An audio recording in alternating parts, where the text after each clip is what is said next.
Good morning, all of you. How are you?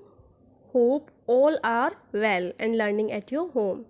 Today I am going to teach you some practice exercise of active and passive voice. Actually, I have already done the video that I have explained that what active and passive voice is, and what are the basic requirements and what are the basic rules we should do to convert active to passive. So students, now we apply the rules in practice. So today we will discuss about some exercise. First example is Miss Sullivan teaches us grammar. तो अब सारे rules यहाँ apply करना है, इनको solve करना है. तो सबसे पहला वर्क मैंने आपको यही बताया कि जो भी सेंटेंस आपको मिले उसमें आपको आइडेंटिफाई करना है कि इसमें सब्जेक्ट क्या है और इसमें ऑब्जेक्ट क्या है. मिस सुलिवन सब्जेक्ट है,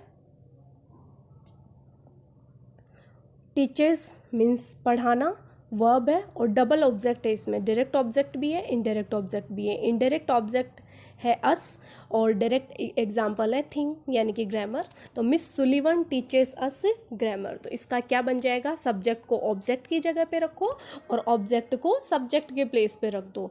वर्ब की थर्ड फॉर्म का यूज़ करना है हमें. तो इसका बन जाएगा वी. टीचर्स कौन सा टेंस है, टीचर्स प्रेजेंट सिंपल है. प्रेजेंट सिंपल है तो प्रेजेंट सिंपल किस में चेंज होता है, इज एम आर में चेंज ये होता है. तो अस, तो अस का सब्जेक्टिव केस क्या होता है, वी. तो यहाँ क्या बन जाएगा, we are taught grammar by Miss Sullivan. ऐसे ही नेक्स्ट एग्जाम्पल है, the teacher praised him. Subject क्या है, द टीचर. प्रेज्ड वर्ब और हिम क्या है, ऑब्जेक्ट है. तो वही काम हमें करना है, सब्जेक्ट को ऑब्जेक्ट के प्लेस पे रखना है, ऑब्जेक्ट को सब्जेक्ट के प्लेस में हमें रखना है. तो हिम क्या है, हिम तो ऑब्जेक्टिव केस है. ऑब्जेक्टिव केस का सब्जेक्टिव केस क्या होगा, हिम का. तो यहाँ बन जाएगा ही. टेंस कौन सा है, प्रेज्ड. प्रेज्ड मीन्स V2 यानी कि पास्ट है. ये पास्ट चेंज होता है वोज या वर्ब में. तो यहाँ ही के साथ में हमने वोज यूज़ किया. वर्ब की हमेशा थर्ड फॉर्म यूज़ करना है तो प्रेज्ड को प्रेज्ड ही रहने देंगे. वर्ब की second form third form similar है यहाँ पे. तो he was praised by the teacher. तो प्रेज्ड वर्ब है, वर्ब की थर्ड फॉर्म है, ऐसा का ऐसा हमने रहने दिया. और द टीचर से पहले हमने बी वाई बाय यूज़ कर लिया. तो he was praised by the teacher. Next example है, the fireman took the injured to the hospital. यहाँ भी डबल ऑब्जेक्ट है. तो द इंजर्ड यानी कि जो इनडायरेक्ट ऑब्जेक्ट है उसको हमें सब्जेक्ट की प्रेफरेंस देनी है, जैसा कि मैंने अर्लियर वीडियो में भी आपको बताया था. तो हमने यहाँ पे क्या लिया, the injured.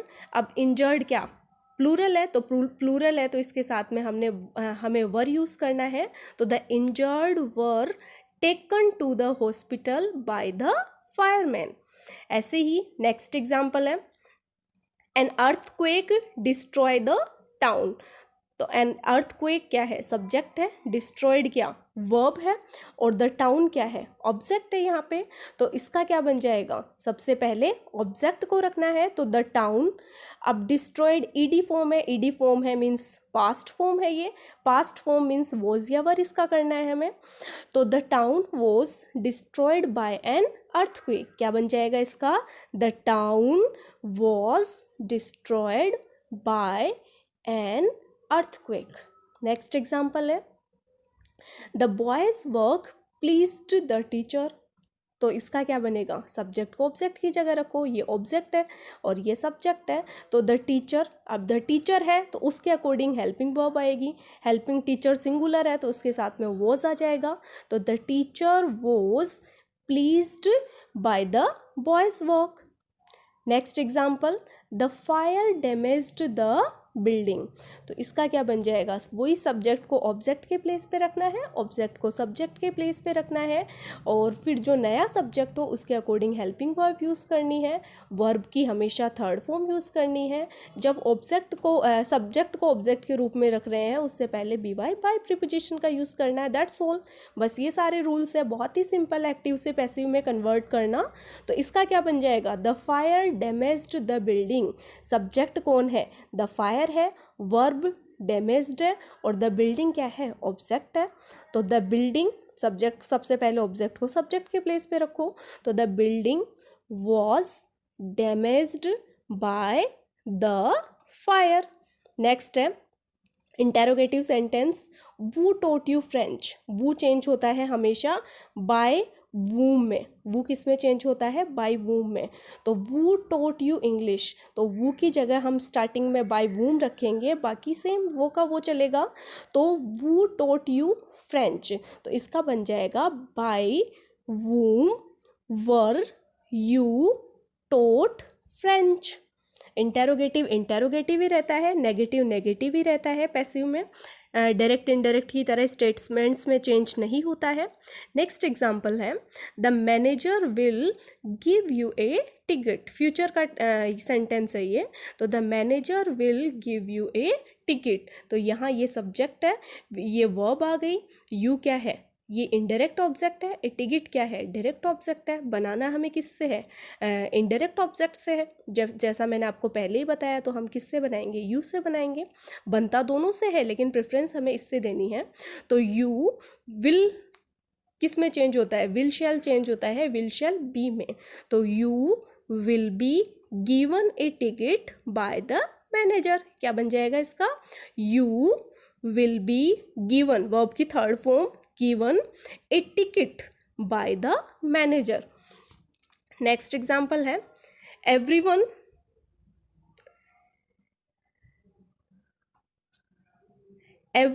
will blame us। इसका क्या बनेगा भाई, everyone, इस एग्जाम्पल हमने छोड़ दिया। spectators throng the streets, spectators क्या हो गया, ये सब्जेक्ट है, throng वर्ब हो गई, और द स्ट्रीट क्या, ऑब्जेक्ट हो गया। तो the streets were thronged with spectators. ऐसे ही नेक्स्ट एग्जांपल है, एवरीवन विल ब्लेम अस, ये भी फ्यूचर का है, तो we will be blamed by everyone. आयोर next example, the wind blew down the street.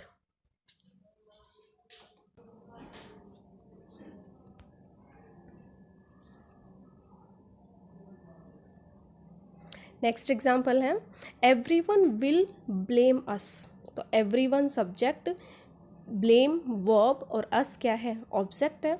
तो वी, अस का सब्जेक्टिव केस क्या होता है, वी होता है। तो वी विल शैल चेंज होता है विल शैल बी में, तो will be, we will be blame, blame का ब्लेम्ड हो जाएगा ईडी फॉर्म लगा के, क्योंकि हमें वर्ब की थर्ड फॉर्म यूज़ करनी है, बाय एवरीवन। अगर एवरीवन, समवन ये अंडरस्टैंडेबल है तब तो हम इनका यूज़ नहीं करेंगे, और नहीं है तो हम कर देंगे इनका यूज़। नेक्स्ट एग्जाम्पल है, the wind blew down the streets. तो वैसे ही ये सब्जेक्ट हो गया, ये वर्ब हो गई, और ये ऑब्जेक्ट हो गया। तो द ट्रीज़ सबसे पहले रखना है, ट्रीज़ प्लूरल है तो इसके साथ वर यूज़ करेंगे। ब्लू की थर्ड फॉर्म होती है ब्लोन, BLOWN। तो the trees were blown down by the wind. Next example है, the police caught the thieves. तो द पुलिस क्या है, सब्जेक्ट है, कोट वर्ब है, और द थीव्स क्या है, ऑब्जेक्ट है। तो इसका क्या बन जाएगा, the thieves were caught by the police. तो इजीली हो पा रहे हैं, सारे के सारे रूल्स यहाँ अप्लाई हो रहे हैं। हमें सबसे पहले बस खाली सेंटेंस, सब्जेक्ट की, वर्ब की, ऑब्जेक्ट की हमें पहचान करनी है, फिर हम अपने सारे रूल्स लगाएंगे। पहला रूल यही कहता है, सब्जेक्ट को ऑब्जेक्ट के प्लेस पे रखो, ऑब्जेक्ट को सब्जेक्ट के प्लेस पे रख दो। दूसरा क्या है, जो नया सब्जेक्ट है, जो लेटेस्ट सब्जेक्ट हमारे पास में आता है, उसके अकॉर्डिंग हम हेल्पिंग वर्ब का यूज़ करेंगे। नेक्स्ट रूल, थर्ड रूल हमारा क्या है, मेन वर्ब की हमेशा थर्ड फॉर्म हमें यूज़ करनी है। नेक्स्ट क्या है, जब सब्जेक्ट को ऑब्जेक्ट के रूप में रख रहे हैं तो उससे पहले बाय प्रीपोजिशन का यूज़ कर दो। और टेंस रिलेटेड चेंजेस है, उसका चार्ट आपको अवेलेबल करवा रखा है कि भाई प्रेजेंट सिंपल है वो चेंज होता है इज एम आर में, पास्ट सिंपल है वो चेंज होता है वॉज वर में, और फ्यूचर सिंपल यानी विल शैल चेंज होता है विल शैल बी में।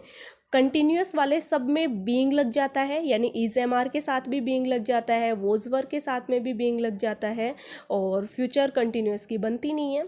और ऐसे ही परफेक्ट वाले जितने भी है, यानी हैज़, हैव, हैड है, और उनके साथ में लग जाता है B double E N, been. तो बहुत ही सिंपल है एक्टिव पैसिव के रूल्स, और इन रूल्स से एग्जाम्पल करना भी बहुत ईजी है, जैसा कि आप देख रहे हैं।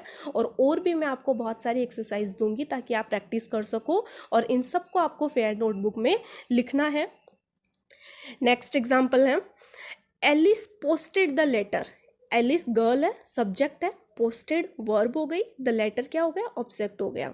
तो द लेटर वॉज, अब पोस्टेड कौन सा, पास्ट सिंपल टेंस है, ईडी फॉर्म है, इसलिए पास्ट सिंपल टेंस है।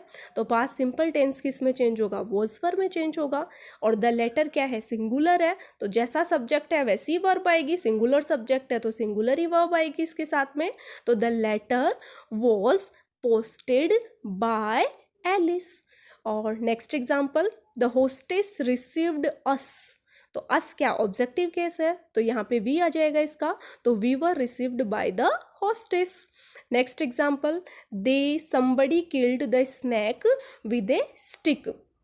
तो यहाँ क्या आ जाएगा, the snake was killed with a stick by somebody, ये लिखने की कोई नीड नहीं है इसमें। नेक्स्ट एग्जाम्पल है, the people welcomed the minister.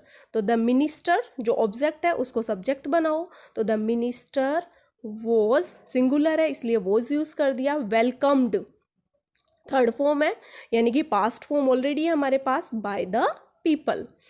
Next example है, they found him guilty of murder. तो he was found guilty of murder, बहुत सिंपल है। John Matthews built this house in 1991। तो सब्जेक्ट कौन हो गया, ये सब्जेक्ट है हमारे पास, बिल्ट क्या, बनाना, तो ये हमारे पास वर्ब है, और दिस हाउस क्या हो गया, ऑब्जेक्ट है। तो this house was built by John Matthews in 1991।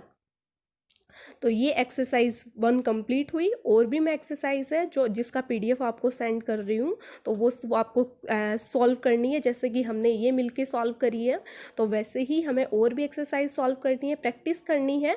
और एक्टिव और पैसिव वॉइस पूरी तरह से जब ये आप एग्जाम्पल सॉल्व करोगे तो ये अपने आप आपके सारे समझ में आ जाएंगे। तो सबसे पहला काम होता है रूल्स को अच्छे से समझना, उनको फिर लर्न करना, समझना ढंग से, और फिर जब हम एक्सरसाइज सॉल्व कर लेंगे और एक्सरसाइज हमसे सॉल्व होने लगे तब हम पूरी तरह से उस पार्ट को समझ पाए हैं। तो आपको ये वीडियो अच्छे से देखने हैं लास्ट वाले। और आज भी मैंने सारे रूल्स को रिपीट किया है, ये एक्सरसाइज 1 सॉल्व करवा दी है, और एक्सरसाइज की मैं पीडीएफ आपको सेंड कर रही हूँ। तो स्टूडेंट्स, थैंक यू।